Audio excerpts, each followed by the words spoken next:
Hey, everybody. Welcome to our countdown heading to the bar exam. We're at about 58 days right now, and my message to students in our course was do your best. Don't get disheartened. Though your task is long and hard, God is ever near to help you. He can make the weakest strong. I want to be clear. I don't speak often of God in these messages, and I'm not trying to proselytize or evangelize, but sometimes it really hits me in the face as I watch events taking place in the world around us, and as I'm recording, this is a completely insane time in the world. It seems to me that sometimes it's the only refuge you've got to think about a higher power and to understand that the world is a much bigger place and the events of the world are much bigger than the simple fact of taking a bar exam.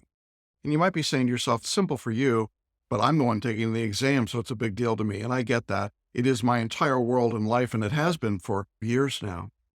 What I've discovered in those years of working with bar students, however, is that the process of studying requires collaboration. Bar review, a teacher, a mentor, friends, family, those that you can trust, all of those people can do a lot to help you when you're going through something like taking a high-stakes exam, and certainly the bar exam qualifies. And if you haven't felt that need to collaborate yet, I think that it's likely that you will before you reach your exam date. There are simply times when you won't be able to do the task alone, when the work to be done appears to be too great for you. In those moments, I strongly suggest that you look to the God of your understanding to help you through that time. For many people, going through something like a bar exam is going to be one of the most stressful experiences of their life. Certainly the way the tests look these days and the pass rates that we're looking at make what's already difficult seem even more imposing and challenging. There's an old saying that there are no atheists in foxholes.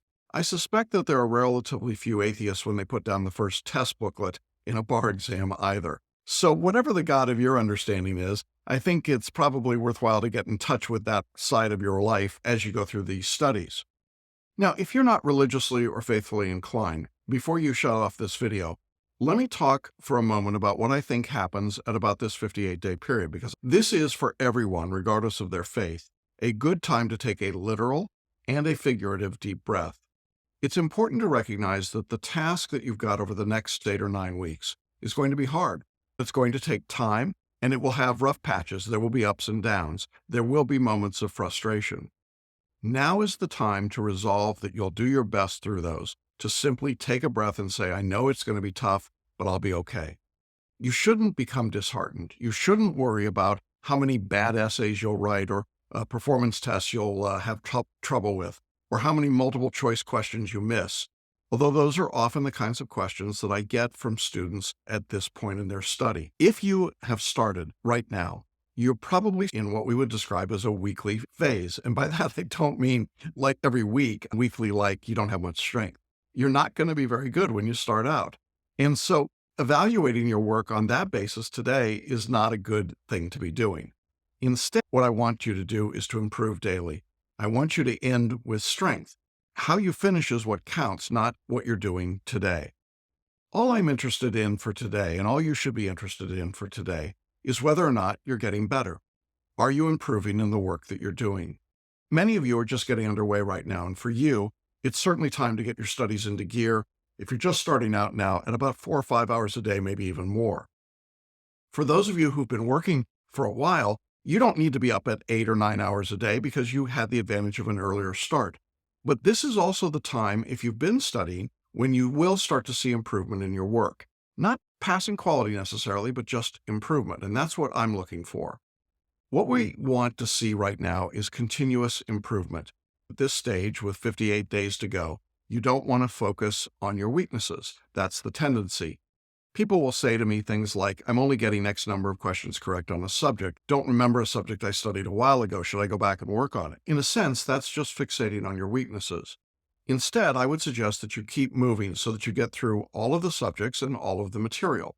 Focus on improving with every essay or performance test you write, with every subject you study, with every concept you master, and then give yourself a break. It may take a while to get back into the swing of your studying between some of these big peak moments. And obviously, at this point, for many folks, depending on whether you're in the February or the July exam, you may be looking at things like graduations and summer or winter holidays. And many of you may be also consumed by politics or binge watching whatever the latest craze might be. You're now at a point where you need to begin to turn your attention and your focus to your studies on a daily, regular basis and looking to improve on a regular basis every single day. But here's the thing. You don't have to go from 0 to 100 overnight. That's very difficult to do. Try to warm up a little bit, work out a little bit, get some exercise, work in small study segments. I've recommended 3 hours at a time if you can do it, and then just take each assignment as it comes. Some people make the task ahead so great, so large, so overwhelming that they simply can't get started. They create this big monster. And of course, the way to whittle down that monster is the old story of how you eat an elephant. It's simply one bite at a time. In our course, that's exactly what you do. But if you're studying on your own, take it one bite at a time. Do something for your studies every day. Begin working now to do something towards your studies, and I think what you'll discover is that momentum will build, productivity and effectiveness should be building as well. Clearly, the study period is on. If you're taking the upcoming exam, you should be studying at 58 days to go. If you're not, you need to think about deferring. But if you are studying and you're underway, if there's something that's not working, then you need to get in and you need to resolve it. You need to fix it at this point. Don't let it linger. And for those who've not yet decided on a course, this is certainly the time to do it. I think this is absolutely the last clear opportunity to begin your studies. So, regardless of where you are, whether you've been studying or you're just studying, this is the time when you want to get right in, start working, make significant improvement on a regular basis with everything you're doing.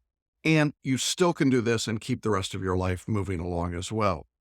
But throughout all of this, with everything that I've said, I want to come back to the original point. It's important to remember not to become disheartened, and it's easy to get this way at this stage. Yes, the task ahead of you is long and hard, but the God of your understanding, however you describe that, is ever near to help you and can make the weakest strong. Personally, I take great comfort in those words, and I hope you do as well. And I hope that when you feel those moments of panic or a little anxiety or a little terror even about what's going on, you take that breath and you think to yourself, you know what? I just want to do a little better today than I did yesterday. Work incrementally, work in small steps. And if you do that, I think this will be a terrific, productive study week for you. And I look forward to great things happening for everybody that's part of this process. That's our message. I'll be back again next week as we continue our countdown to the next bar exam.